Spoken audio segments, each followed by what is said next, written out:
Maimonides, which didn't do justice to Maimonides either. So certainly one lecture is not going to do it. And I don't know if we'll cover everything today anyhow.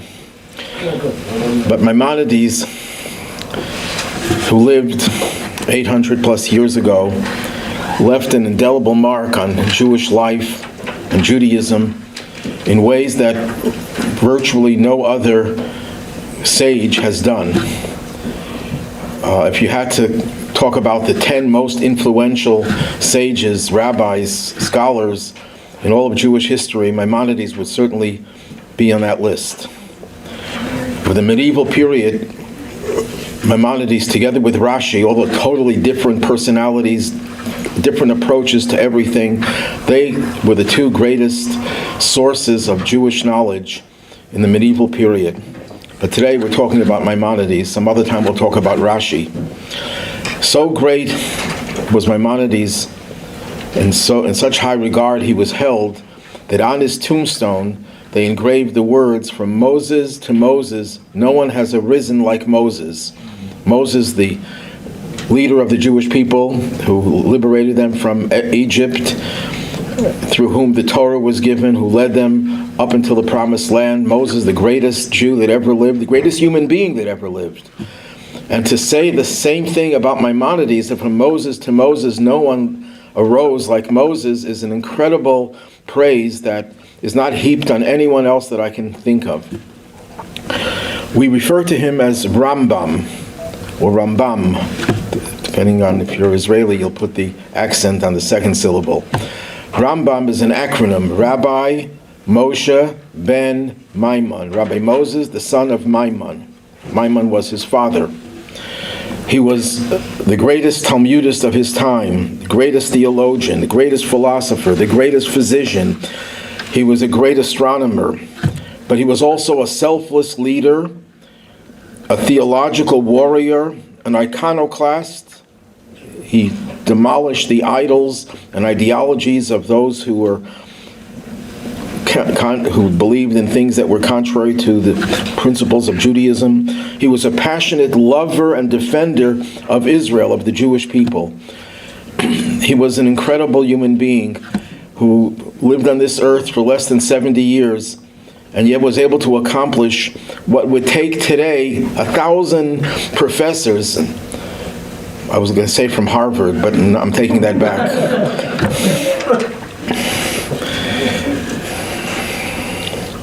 There's only one area of scholarship that it's not clear if he mastered that, and that is Kabbalah, Jewish mysticism. There's no evidence of it in any of his writings.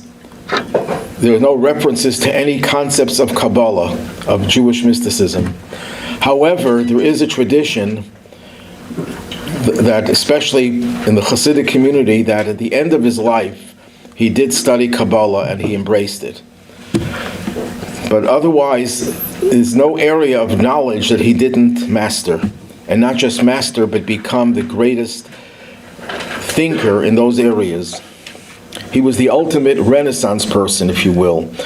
I remember there was a lecture at Cornell University where Rabbi Emanuel Shochat, who was the great Jewish Hasidic philosopher, spoke about Maimonides. And there was a Professor Black, who was one of the leading philosophers in the world. He said, "I don't believe there was one Maimonides. There must have been two people." He could not imagine that one person was able to master all of this knowledge and have so many different ideas in so many different areas. Maimonides was held in high esteem by Jews all over the world, although he was also equally controversial by all Jews in the world. And we'll talk a little bit about the controversies as well. But he was held in awe, especially by Yemenite Jews, to the point where in the Kaddish, where you say that may God's name be magnified and glorified and so on and so forth, and they would say in the days of Moses ben Maimon, they would refer to him in the recitation of the Kaddish. And yet at the same time that he was so popular and so influential, he was also probably Judaism's most controversial figure for centuries. Although today there's no group or ideology within Judaism that says, no, we don't think Maimonides was a great and righteous person. There's no one like that anymore. But there were detractors in his own lifetime and with a century or two after his passing that really condemned Maimonides because of the many things that he did that were considered to be innovative and, in the minds of his critics, contrary to what they felt was proper Judaism. But he was vindicated by everyone. Let's talk a little bit about his biography. His father was a great rabbi in his own right. His father, born in 1110, came from a family line of 7 generations of rabbinic judges, and he traced his ancestry all the way back to Rabbi Yehuda Hanassi, Rabbi Yehuda, the author or editor and compiler of the Mishneh, who was ultimately also a descendant of King David. Maimonides would sign his name Moshe ben Maimon Hasvardi, the Spaniard. He was very proud of his Spanish pedigree. Apparently his mother died in childbirth, so he never had a mother, and he was raised by his father, whom he revered greatly, although Maimonides would sometimes take issue with many of the teachings of his father. He didn't shy away from criticizing his father and his teachers when he felt that his opinion was more correct. Maimonides himself was born in the year 1135, but there's even a controversy about that. Some say he was born 1133, or some say 1138. But what's interesting is that the reason why it makes sense that he was born in 1135 is that we have a record by his grandson that he was born on the day before Passover that occurred on a Shabbos, on a Sabbath. That doesn't happen too often. And it's a very different day because you have to make all the preparations the day before. It's an interesting situation. And that's when he was born, in the afternoon of the day before Passover. And one could read into that something about Maimonides' life. What happened on the day before Passover? That's when Jews would take the lamb and slaughter it. The lamb was the idol of Egypt. And slaughtering the idol was Maimonides' life's cause. He would slay all the different idols. He fought against all sorts of perverse ideas and heretical ideas. He was an iconoclast, and he was born at a time when Jews would slaughter the idols of Egypt. Perhaps there's some connection over there. Maimonides, if I had to describe his life, it was a tumultuous life. It was a very difficult life. The fact that he lost his mother before he had, soon when she died in childbirth, he never had a mother. That was followed by many other tragedies in his life. And in spite of all that, he was able to accomplish a tremendous amount. What happened with the Jews in Spain? Everyone knows of the Golden Age, that the best period in Jewish history in terms of Jews in the diaspora was the Golden Age, with Jews in Spain and other places under Muslim control had relative freedom and prestige. Rabbis were chosen as finance ministers of countries. Now, even in the Golden Age, Jews were still second-class citizens. They were dhimmis. Which is, if you ask any Muslim, he'll tell you that if the Muslims ever get control of America, anyone who's not Muslim will be considered a dhimmi, a second-class citizen, and will have to pay a special tax. That's only if you're Jewish or Christian. If you're not Jewish or Christian, you're considered a pagan and you'll be killed. But Jews and Christians have a right because they existed before Islam. So the Golden Age was not as golden as we think, but it was still, relatively speaking, the best the Jews ever had since the time that they were exiled. That all came to an end in Maimonides' youth. A group of fanatical Muslims called the Almohades conquered Spain and Morocco and other parts of the Western world, And they were like the Christians centuries later who imposed an inquisition. You had to convert to Islam. If you didn't convert to Islam, you would be put to death. Now, this Almohades, what does the word Almohade mean? It means God is one. So in that sense, we share the same belief. We also believe that God is one. In fact, they got it from us. And they rebelled against all the Islamic leaders who were into materialistic pursuits. They were very idealistic. They wanted people just to worship this one God. And they also had some Shiite messianic ideology that at a certain time their Messiah is going to come. And they believed that the Jews were entitled to be Jews for several hundred years, 600 years after Muhammad. And when that came to an end, and the Jewish Messiah didn't come, they came to the conclusion that Jews no longer have a right to be Jewish. They no longer have a right to be dhimmis. They have to be Muslims or else. And they gave the Jews the choice, conversion or expulsion or death. The only difference between what they did and what the Christians did centuries later in Spain was that the Christians made sure you didn't practice Judaism even in your home. The Almohades were content that you professed to be a Muslim publicly, that you believed in their God and you believed in their prophet. That was good enough. What you did at home didn't really interest them. That was the one better, the situation that was somewhat better. The vast majority of Jews did not flee, but did convert, at least publicly.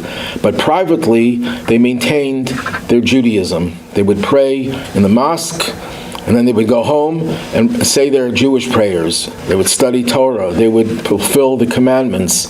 That was the majority of Jews who chose not to flee. And Maimonides, however, was of the opinion that you're not allowed to profess to be a Muslim publicly, even if you keep Judaism privately. And rather than having to risk his life, he, his family, his father, moved and wandered from one city to another in Spain until they arrived in Morocco.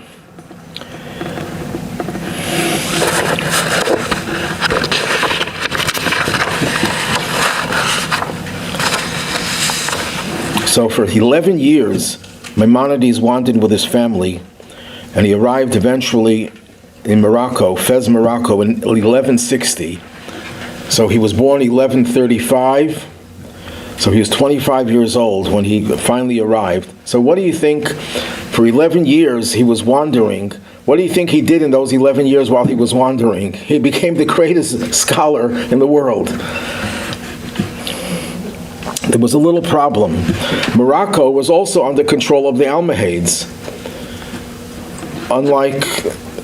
So what was the difference between Spain and Morocco? Why did Maimonides settle in Morocco, Maimonides' father, when the Almohades were also in control? And there's no answer. To this day, we don't really know why. Historians speculate that Maimonides became a student of Rabbi Yehuda HaKohen, who was apparently a very great scholar, great Talmudic scholar, and he was given a dispensation by the Almohades that he was allowed to live as a Jew, maybe because they respected his knowledge, his philosophical greatness, whatever the reason is. But when he was finally killed, he was assassinated, Maimonides realized, and Rabbi Maimon, his father, realized that they have no choice, they have to leave. And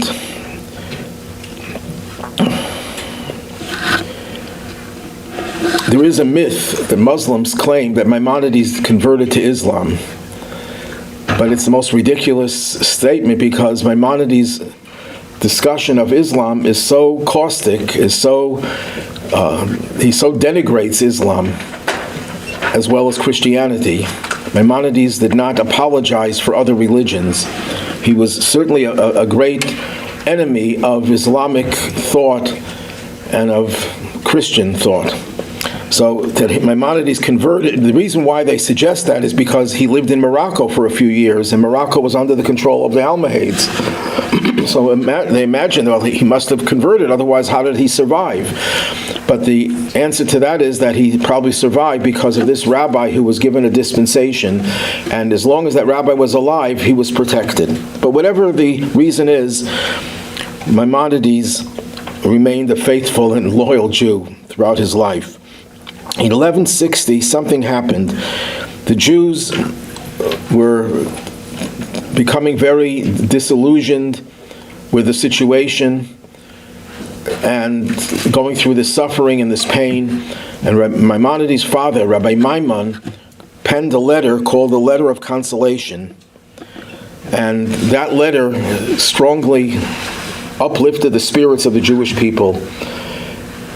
And that concern for the welfare of the Jewish people and uplifting their spirits, Maimon bequeathed to his son, Moshe ben Maimon, because Maimonides did virtually the same thing. And there's a whole long story about Maimonides, one of his early writings, called The Letter of Apostasy, or the Essay on the Sanctification of God's Name. A rabbi, we don't know who this rabbi was, but he was someone who lived in Christian lands where the Jews were still enjoying some freedom. And he heard that the Jews in Spain and Morocco had chosen to convert to Islam and practice Judaism privately in their homes. And this rabbi was incensed by that. And he wrote and someone wrote him and asked him about what he thinks about this duality. He wrote a scathing letter attacking the Jews of Spain, saying you're better off just converting all the way. Your Judaism is meaningless, is worthless, because you profess Islam publicly. Whatever you do, whatever mitzvah you do, you'd be better off not doing because you're not Jewish. He attacked them mercilessly. And it so demoralized the Jews, because many Jews were saying, yes, well, maybe we should convert to Islam in earnest, because our Judaism, we're no longer considered Jews, so maybe we should go all the way. Why do we live this double life? And he so demoralized them. And when Maimonides got wind of this, he wrote a letter. It's really a book, small book, in which he demolishes the arguments of that rabbi, saying that, among other things, that in Judaism there's no such thing that if you don't do one thing right, whatever else you do right doesn't count. Or putting it the other way, if someone commits all the crimes in the book and then does a small crime, they'll be held accountable for that small crime as well. You don't have the attitude that it's either everything or nothing. That's not a Jewish attitude. And he demonstrates that, number one, that whatever they do, there is positive, they should keep on doing. Number two, he argues that when it comes to giving your life for your religion, which is based on basic Jewish law, that if a person is given a situation where they're told, either you convert to another religion or you'll be killed. Yes? Just quickly, I just wanted clarification on the word apostasy. Is that a Christian, specifically Christian term? And what does it mean? Apostasy means when you convert to another religion. Oh, okay. Is it specifically a Christian term? Or is it No. So, if you are given the choice to die or embrace another religion, a Jew is required to give his life, rather than even profess believing in another religion, in an idolatrous religion. So Maimonides writes, that's true with regard to Christianity. If a Jew is told, either you embrace Christianity or else you'll be killed, a Jew is required to give his or her life and not to embrace, even say that they're embracing Christianity. Because for a Jew, that is considered idolatry. But Maimonides distinguishes between Christianity and Islam. He says, although Islam is a false religion, it doesn't constitute idolatry because they too believe in one God. So yes? What does that mean when you say a false religion? A religion that believes in a deity that's not God.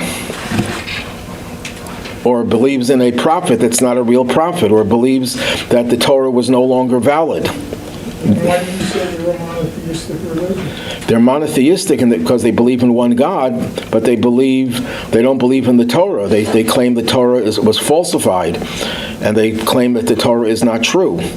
So it's a false religion. From our perspective, it's a false religion.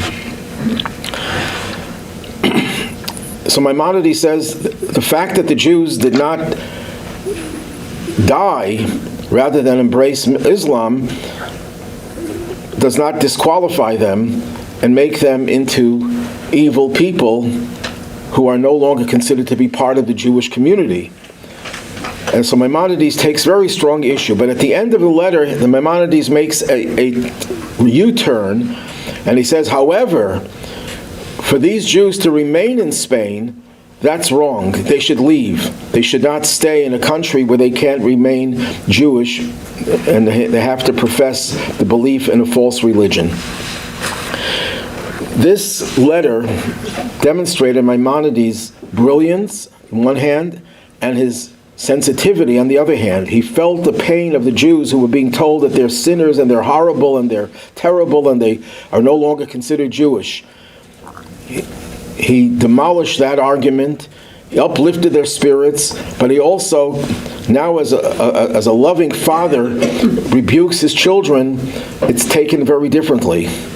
You know, when you tell someone they're doing something wrong, you're going to take offense. You're not going to like that. But when the person who tells you what you're doing wrong is someone who loves you more than anyone else, you will realize that they're saying this out of love.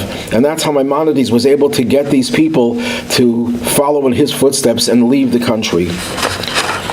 And this letter,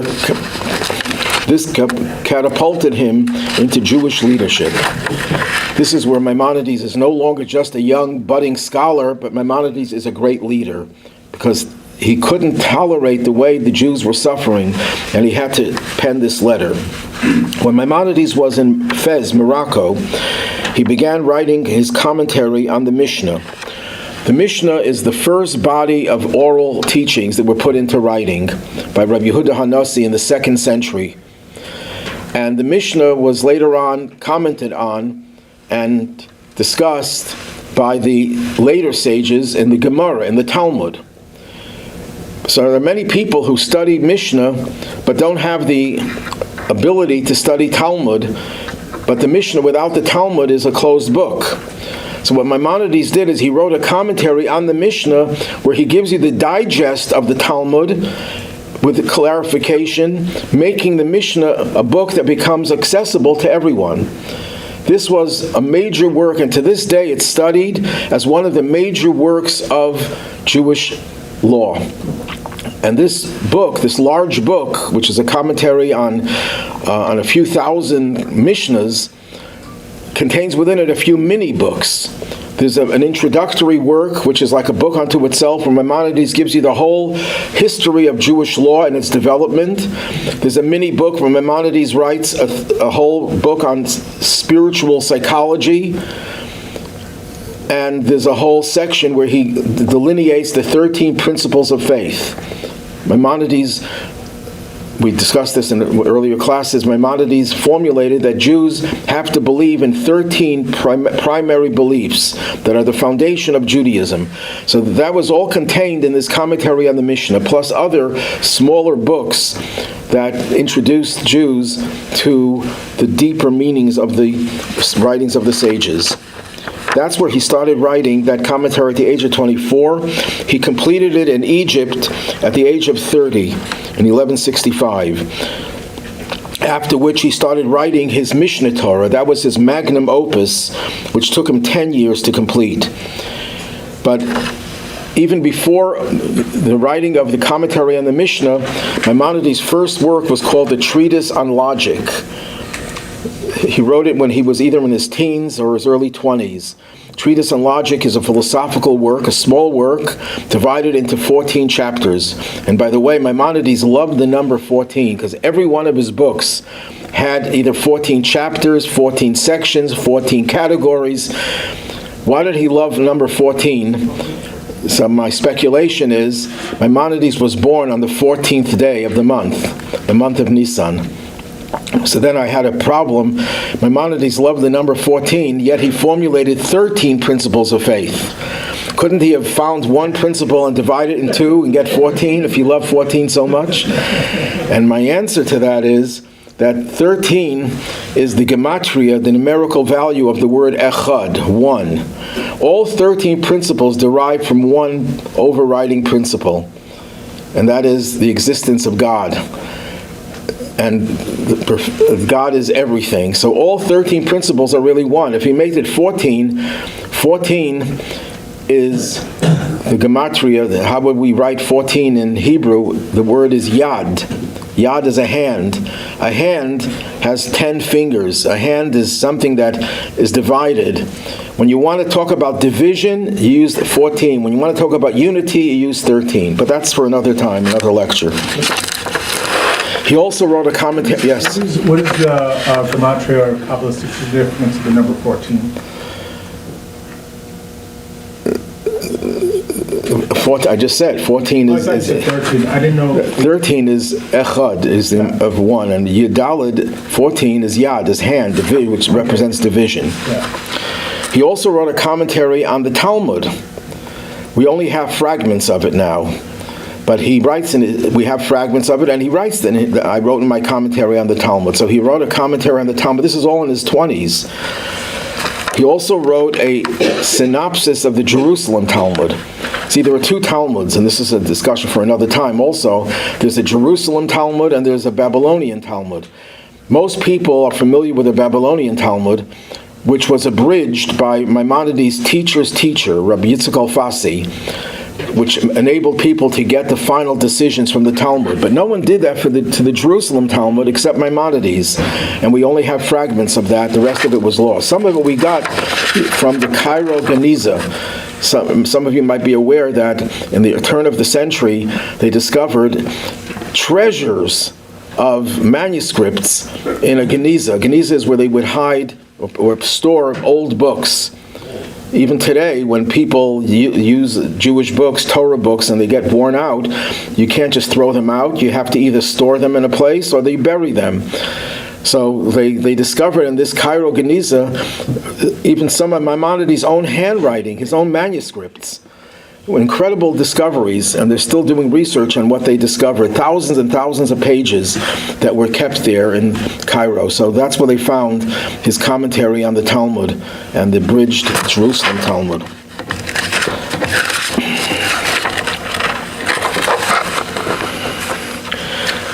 After fleeing Morocco, the family moved to Israel, and they lasted a half year because the conditions were intolerable.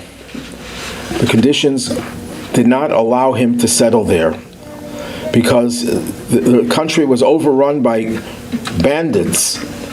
It was just a dangerous place to live. The Jewish community was impoverished. There was a Jewish community there.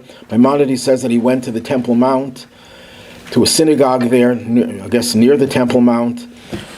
But he decided, again, we're not sure if it was his father who decided, his father was still alive, or he decided on his own. Some say his father stayed in Israel and passed away there. Some say he came with Maimonides to Egypt.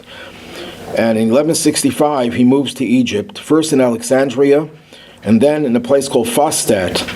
I'm not sure of its spelling. I saw some spelled sometimes with the O or the U, but it's a suburb of Cairo.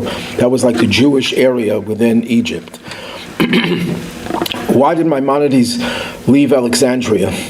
Because there's a commandment in the Torah that Jews are not allowed to live in Egypt.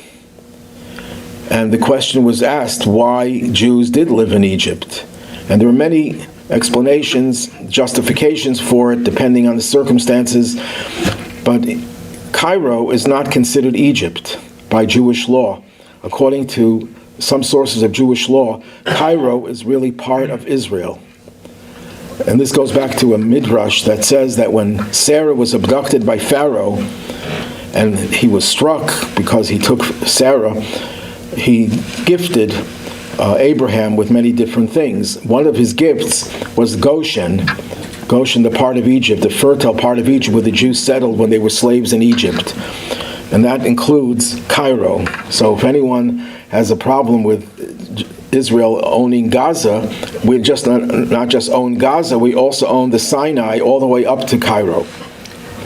Cairo included. But Alexandria is part of Egypt, so Maimonides felt uncomfortable living in Alexandria, and that's why he moved to Cairo. This is speculation. We don't know for a fact that that's the reason he moved. Maybe he moved for other reasons. That's where the major Jewish community was or whatever. His father, Maimon, passed away in 1170. Maimonides was devastated by his passing. That was only the first of his many, many tragedies that he had to suffer. Maimonides had a younger brother, whose name was David. David was a very successful businessman who dealt with diamonds and other commodities. And Maimonides made a partnership with him.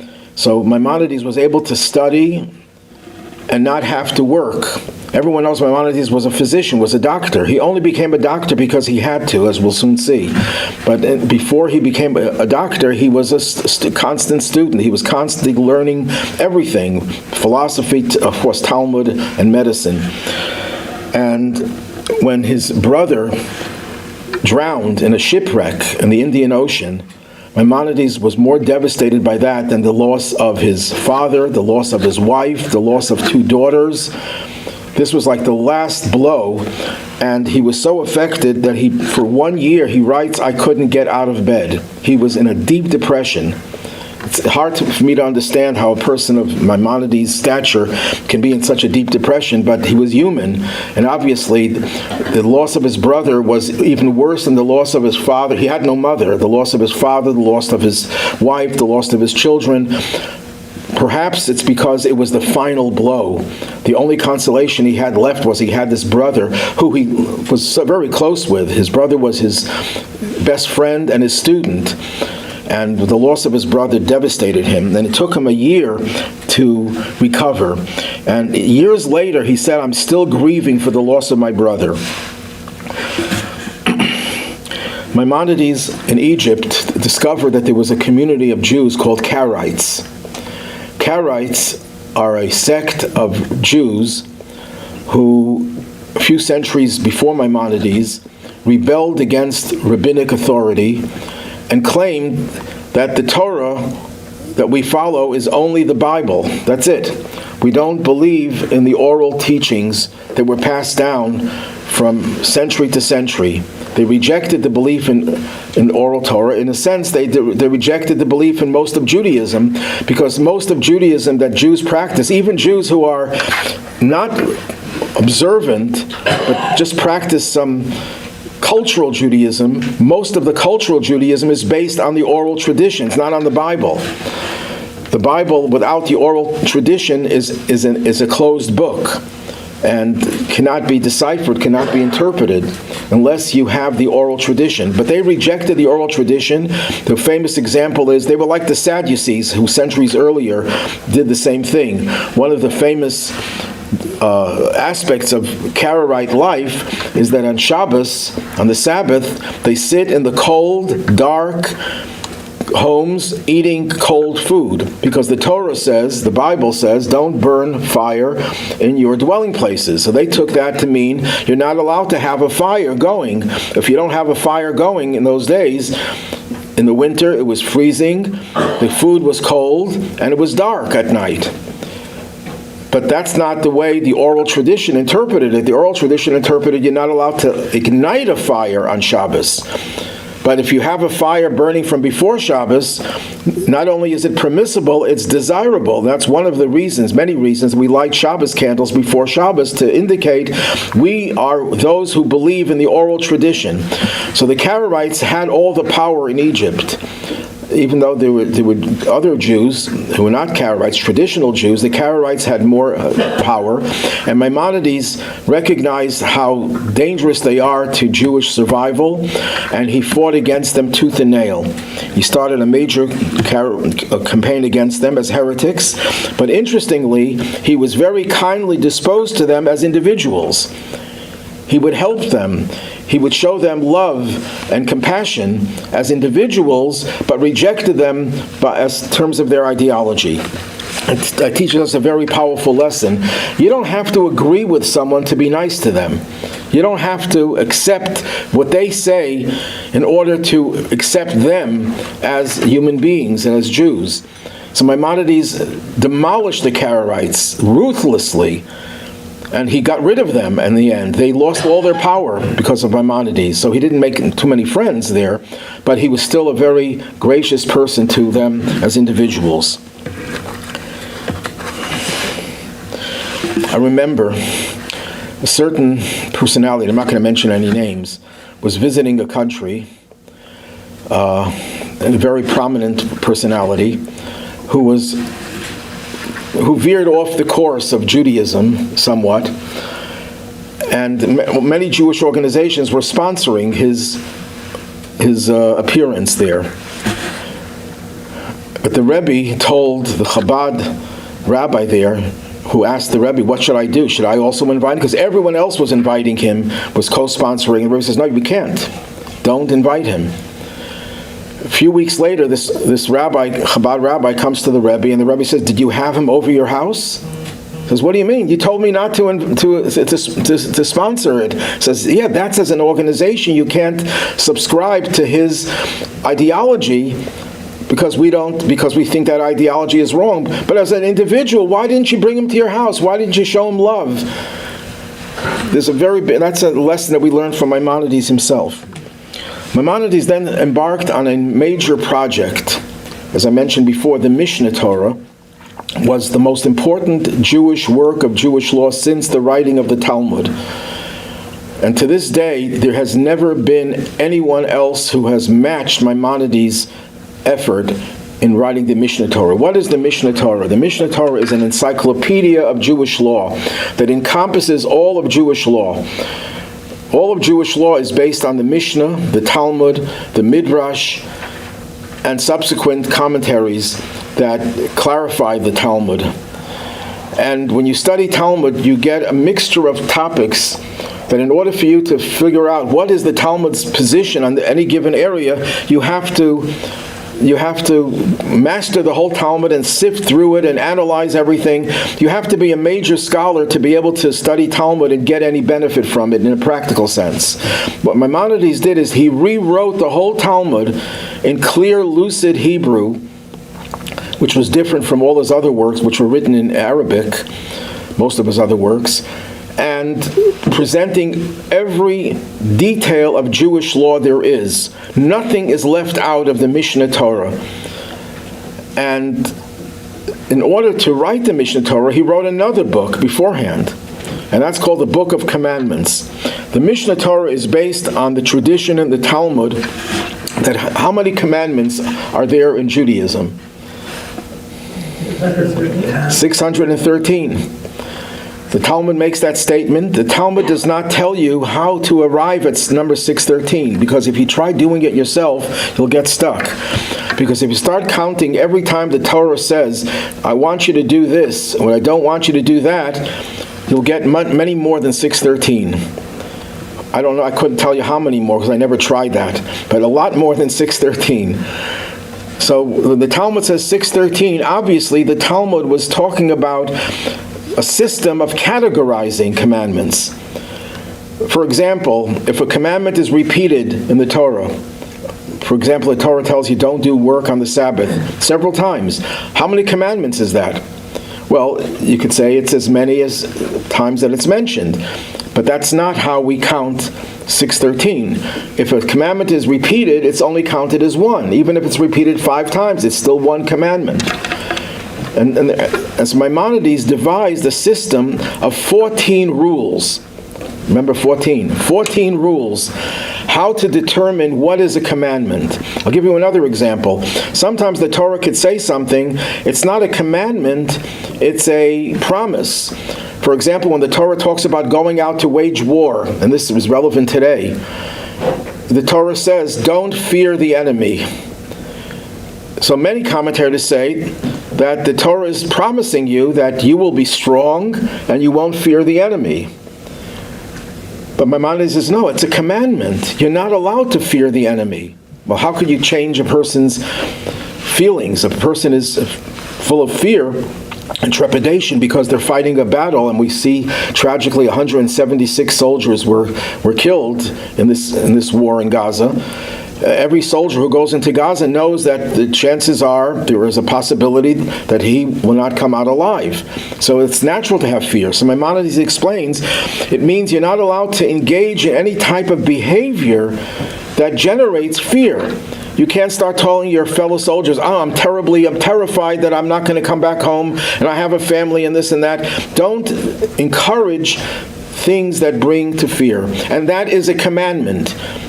Others say, no, it's not a commandment. It's a statement, a blessing that you won't fear the enemy. You'll be strong and you won't fear the enemy. So Maimonides devised 14 ground rules in which he delineates all 613 commandments. In translation, it's 2 thick volumes. That was his outline for his major work, the Mishneh Torah. The Mishneh Torah is based on the 613 commandments and fleshes out and gives you all the details. The Mishneh Torah itself is divided into 14 volumes and 83 subsections. So each volume has a few sections. So each volume is really several books. So it's really 83 books, a total of 1,000 chapters. And each chapter has in it anywhere between 15 and 30 paragraphs, but each paragraph is more than just a paragraph in many cases. So you're talking about tens of thousands of laws that Maimonides incorporated in the Mishneh Torah. It's written in the most lucid Hebrew. It's written in a way, the most systematic way. And if anyone would try to do what Maimonides did today, if you have a professor from Yeshiva University, let's say, not Harvard. If you had a professor with 20 PhD students, with word processors and AI, it would take them decades to complete what Maimonides did without the precision of Maimonides. To this date, there are thousands of books that were written, commentaries on Maimonides.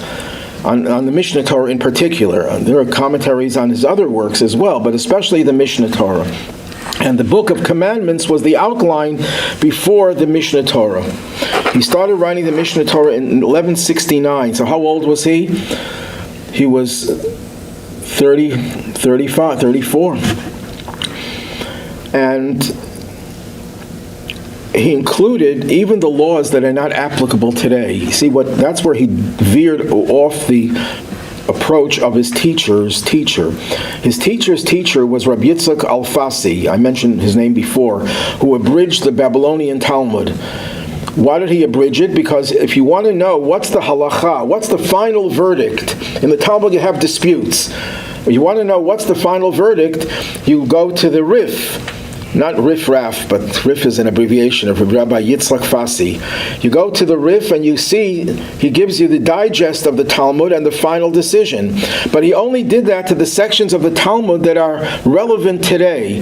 The laws that pertain to the building of the temple, the laws of sacrifices, the laws of purity and impurity that are only in effect in the days when we had the temple, those laws were not abridged because they were not practical. Maimonides believed in teaching the totality of Judaism, and he taught and he wrote on those subjects as well. But Maimonides had a great critic.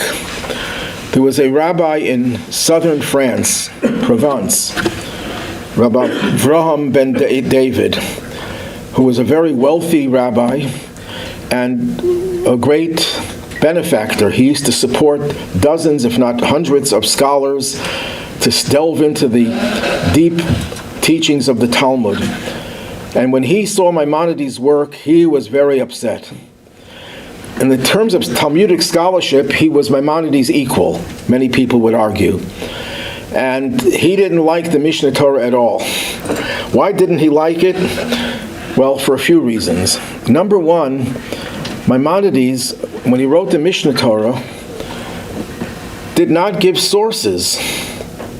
where he got his information from. Every bit of his information is taken from Talmudic literature, as Maimonides himself writes in his introduction.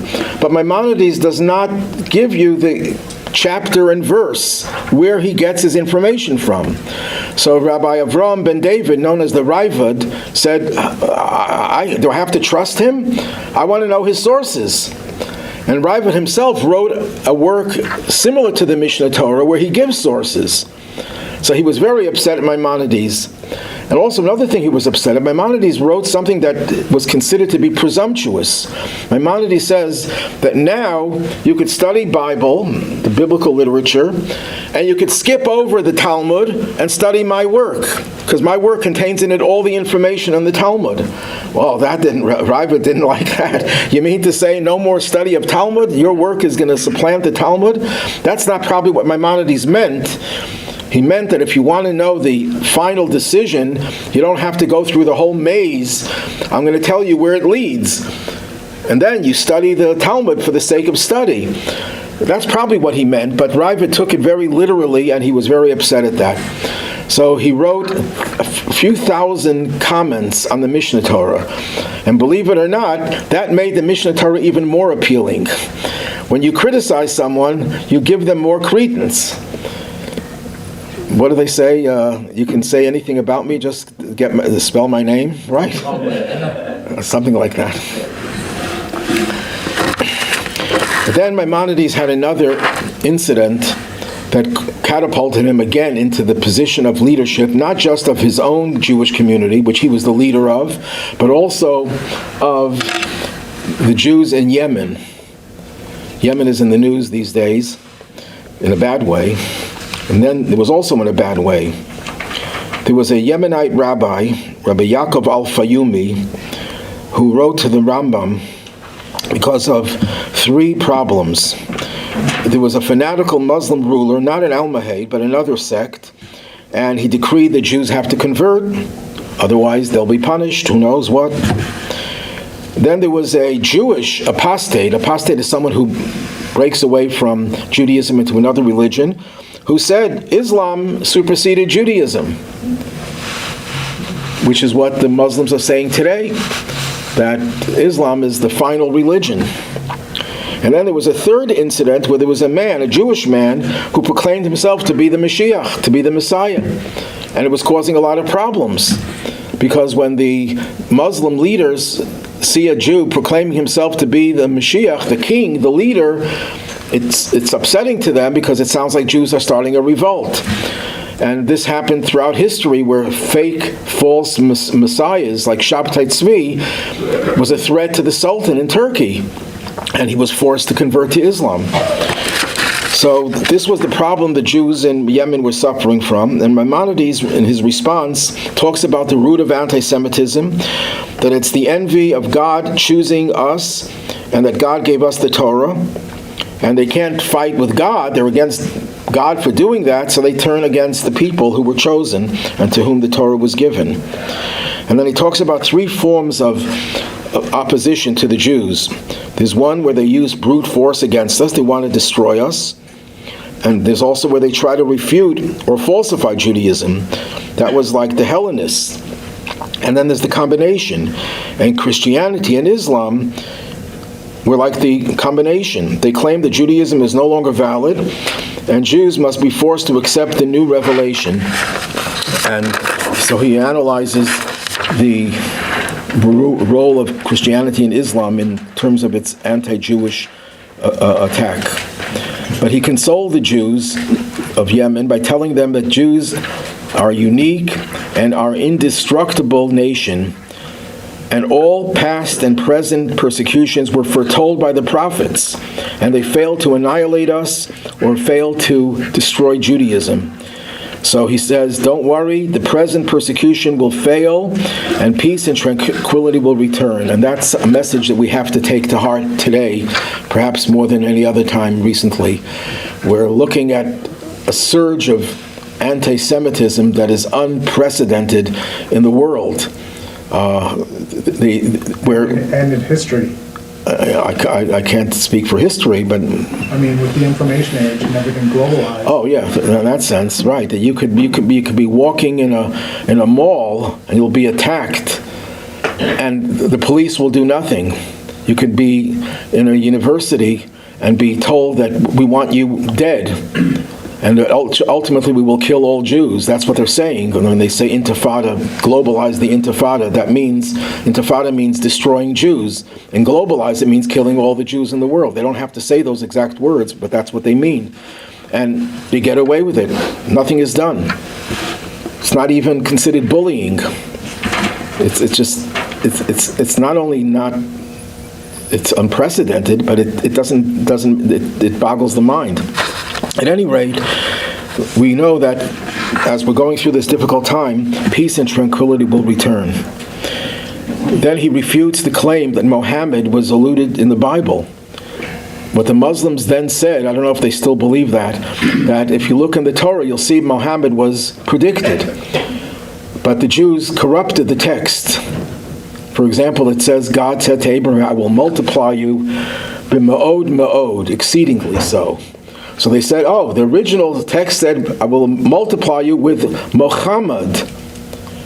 Ma'od ma'od has similar consonants as the word Muhammad. That the Jews corrupted it hundreds of years before Muhammad was born, because they didn't want anyone to know that Muhammad is going to be a descendant of Ishmael. But anyhow, he shows that Muhammad is not alluded to in the Bible, and he says even Muslim scholars agree with that. And then he said about the self-proclaimed Messiah, don't take him too seriously, he's a madman. And he shows how obviously he couldn't possibly be the Messiah. What did he accomplish to show that he's the Messiah? And he urged everyone to remain firm in the belief that God will send the true Messiah. And the Yemenite Jews were mollified. This saved the Yemenite Jews. And that's why, to this day, Yemenite Jews are much more devoted to Maimonides than any other group. And this is reflected in the fact that Maimonides, when he wrote his books, he was constantly revising them. And actually in the Cairo Geniza, they found pages of Maimonides' own handwriting where he crosses out things and he adds words.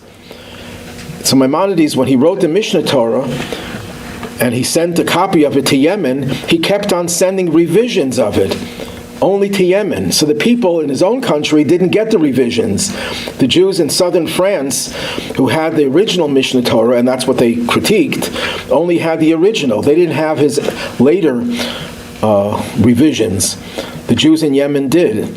And there's a rabbi, a Yemenite rabbi who came to Israel, a Kapach, who retranslated all of Maimonides' works and gave out a commentary on the Mishneh Torah. It's about 20-volume commentary, where he has the final edition. And everyone else, a lot of difficulties that people raise about Maimonides' writings are removed, because when you see the final revision, you see Maimonides' real conclusion.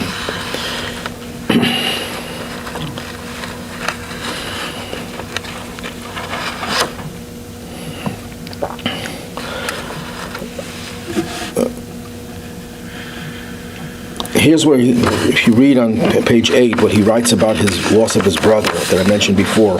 The greatest misfortune which has befallen me during my entire life, worse than anything else, a saint of blessed memory who drowned in the Indian Ocean carrying much money that belonged to him, me, and others, and left me with a little daughter and a widow. So Maimonides adopted his sister-in-law and his niece. On the day I received the terrible news, I fell ill and remained in bed for a year, suffering from a rash, fever, and depression, and was almost given up. About 8 years have passed, but I'm still mourning and unable to accept consolation. And how shall I console myself? He grew up on my knee. He was my brother and he was my student. Maimonides, it was a child to him. It was like his own child. Maimonides did remarry, and he had a son from his second wife, I believe, whose name was Abraham. He was born in 1186. So now Maimonides is penniless. He lost all his money, all his support. How does he make a living? Well, Maimonides had the knowledge of medicine. So he became a doctor, and he became the doctor of the most famous ruler in the Middle Ages, Saladin, the famous of the Crusades. He became his personal doctor. And when Saladin died, he became the doctor of Saladin's son.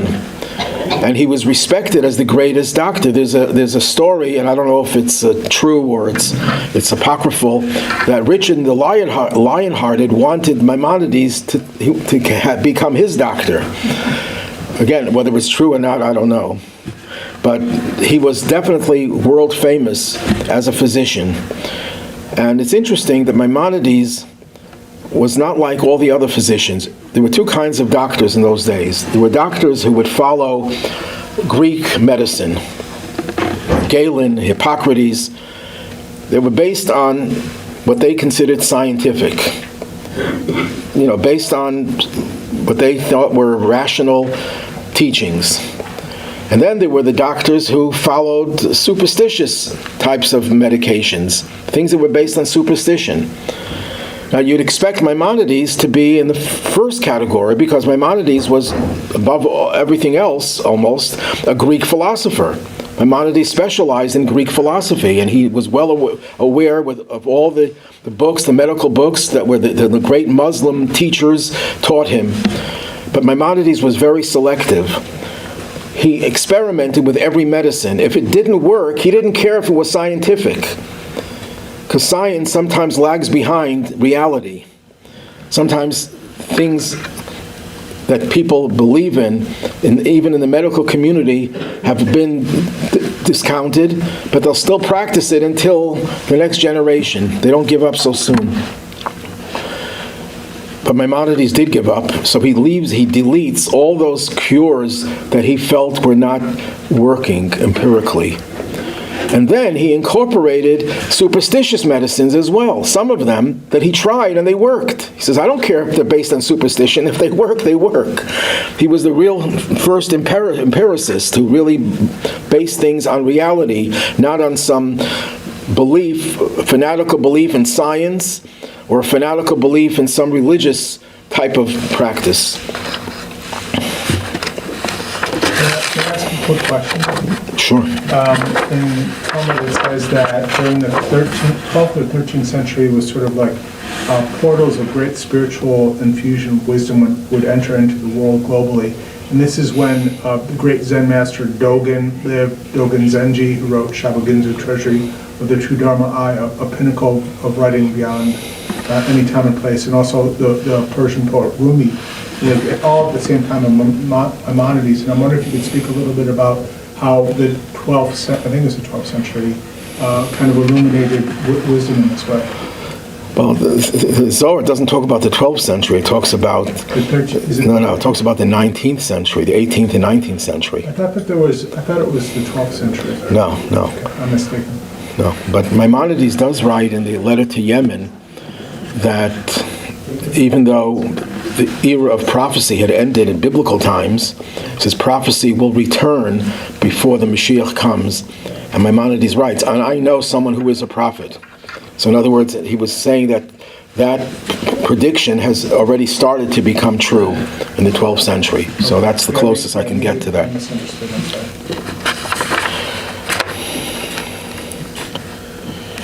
Maimonides, where he had time to write all these things, because this is just only a part of his literary output.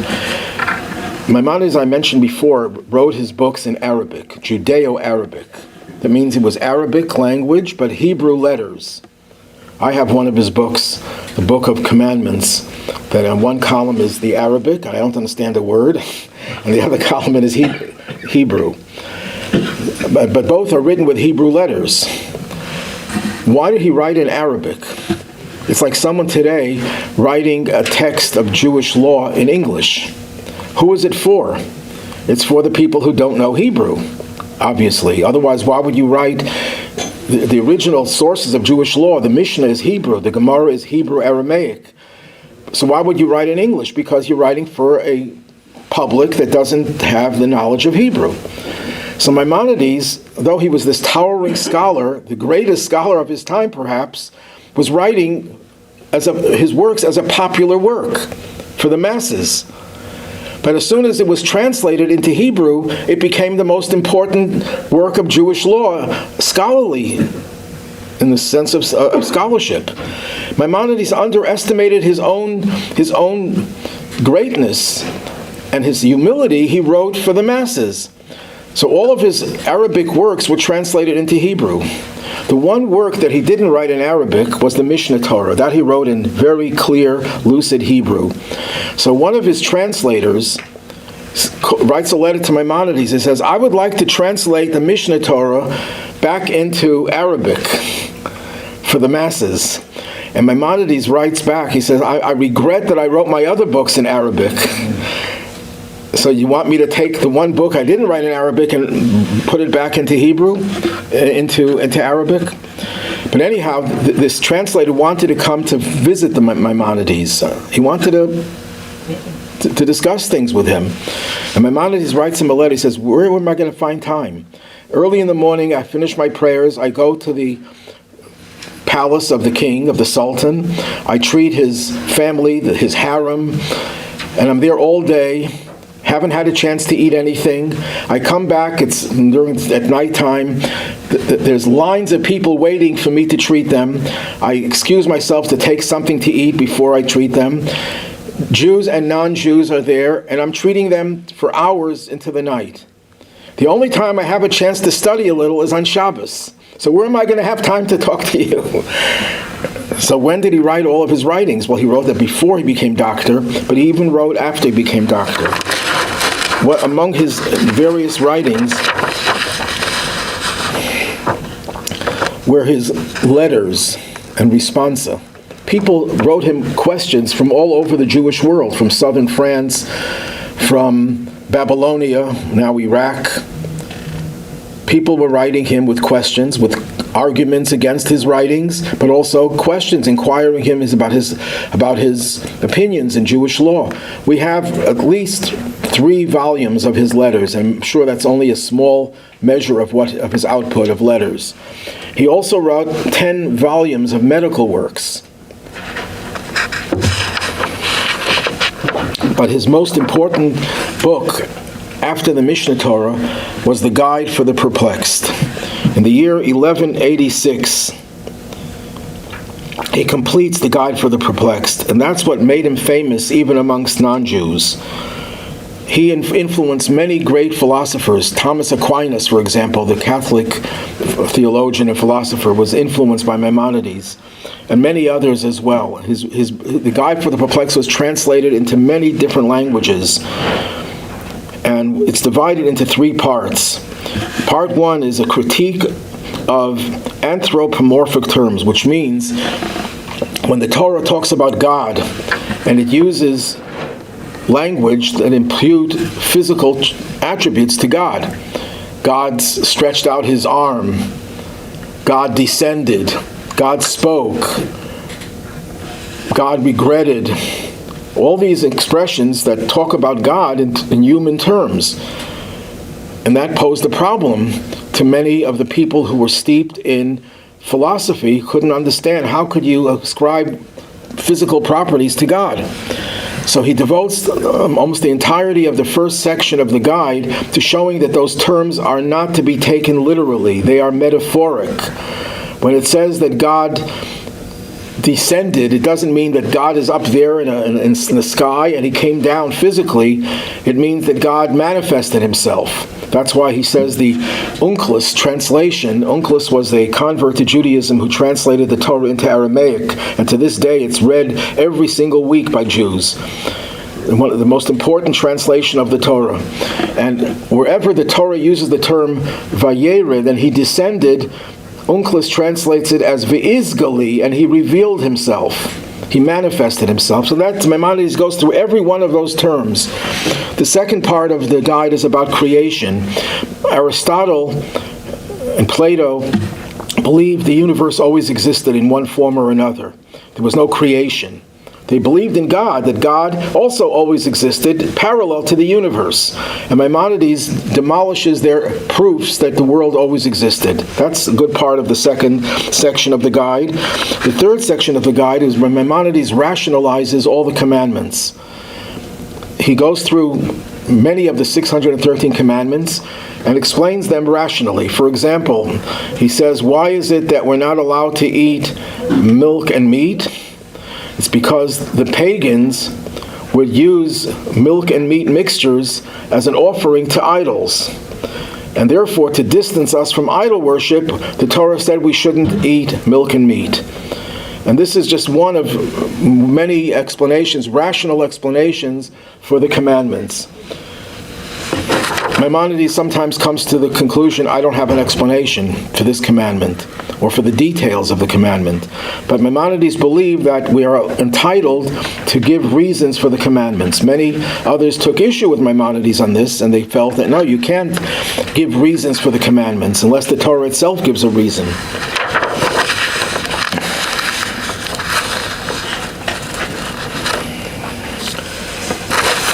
I'm just going to skip over and just go through his passing and burial. In the year 1204, 83 days short of his 70th birthday, he passed away, and his body was transported to Tiberias, and that's where he remains to this day. The Rabbi once said that he was 83 days short of his 70th birthday, but I remember I said Mishneh Torah has 83 sections. Those 83 sections make up for the 83 days, so he really lived to the age of 70, perfect score of 70. Why was he buried in Tiberias? So some say because that's where his father was buried, so it made sense to bury someone in the plot of his family. But there's a legend, whether it's true or not, I don't know, but it's a story that's told, that when Maimonides' body was being transported, and they came into Israel was overrun with bandits. They saw a procession of people going with a wagon, a box in the wagon covered up. They saw it must be some gold or silver, something, some treasure. So they had everyone else run away, and they opened up the box and they see a real treasure. They saw Maimonides' body, but that's not something that they wanted. So now there was no one there leading the wagon, and the horses just kept on going. And they kept on going until they came to Tiberias. And that's where Maimonides was buried. But there's also a interpretation that says Maimonides was buried in Tiberias because Maimonides writes that the Sanhedrin, at the time of the temple's destruction, was exiled from Jerusalem and the temple, and it went through 10 different places until it ended up in Tiberias. That's where the Sanhedrin's last location. The Sanhedrin was the supreme court of the Jewish people. Maimonides writes, based on early sources, that when Mashiach comes, the Sanhedrin will be reconstituted in Tiberias, where it ended, and then go back to Jerusalem. Well, Maimonides was a Sanhedrin figure. What Maimonides did was to do the work of the Sanhedrin. The Sanhedrin was the one who were responsible for teaching the entirety of Jewish law. Well, that's what Maimonides' role was, so that's where he belonged, in the place where the Sanhedrin would be reconstituted. As I said before, Maimonides had many controversies. He struggled with the Almohades. He quarreled with the Rabbi who condemned the Spanish Jews. He argued with the Karaites.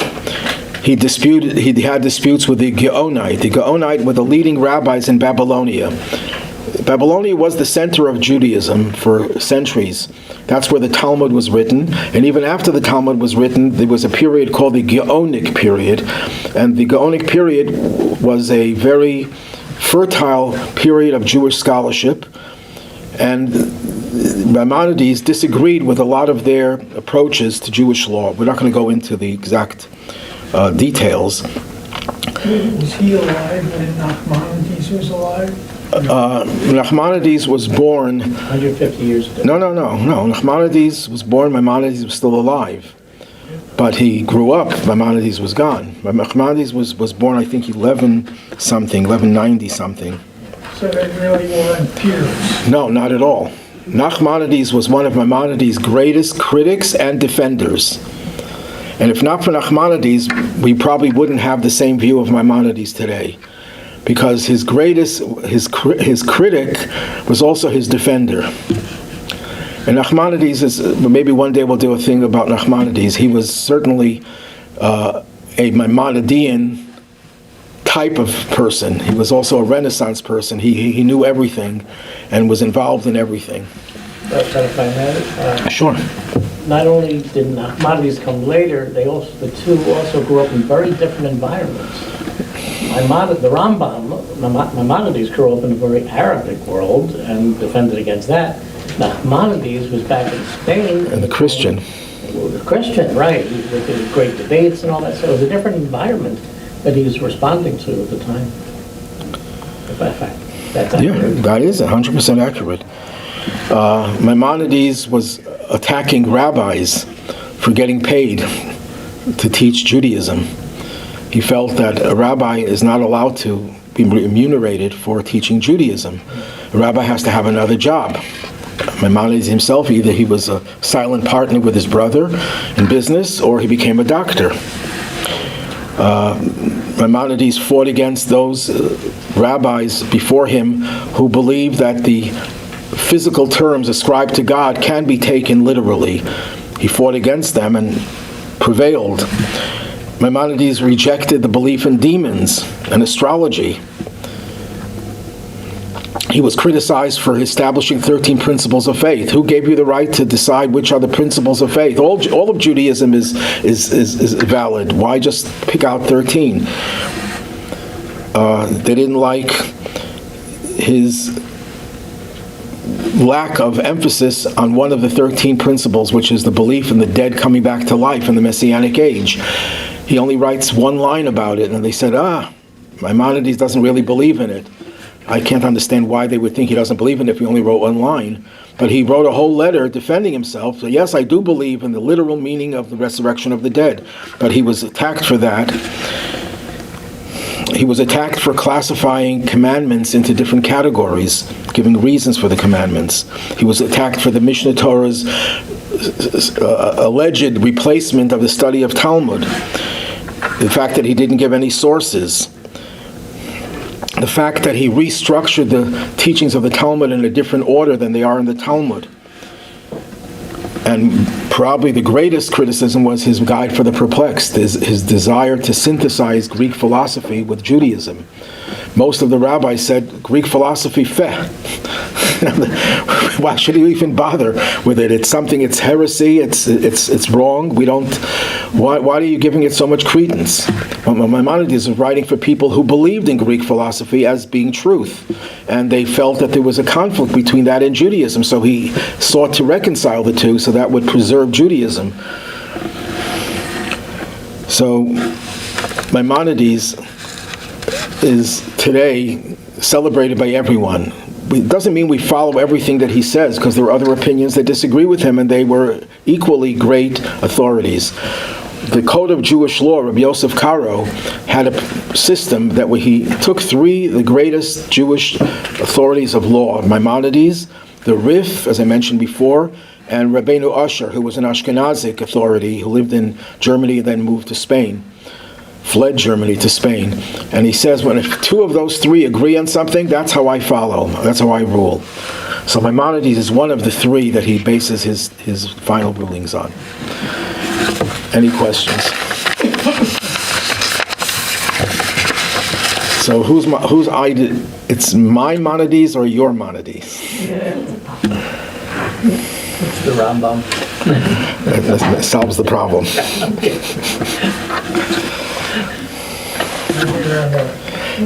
Just by the way, the words Moses, we call Moses, the first Moses, Moshe Rabbeinu.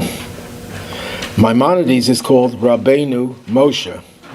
Same two words, just inverted. Both of them obviously have the same numerical value. What do you think the numerical value is of Moshe Rabbeinu or Rabbeinu Moshe? 14? No. 13? What? 13? No, these are heavy words that have Resh is 200, Shin is 300. 613. 613. So. That's what Hashem. Hashem is that Moses back into. Yeah. Okay. Everyone have a good week.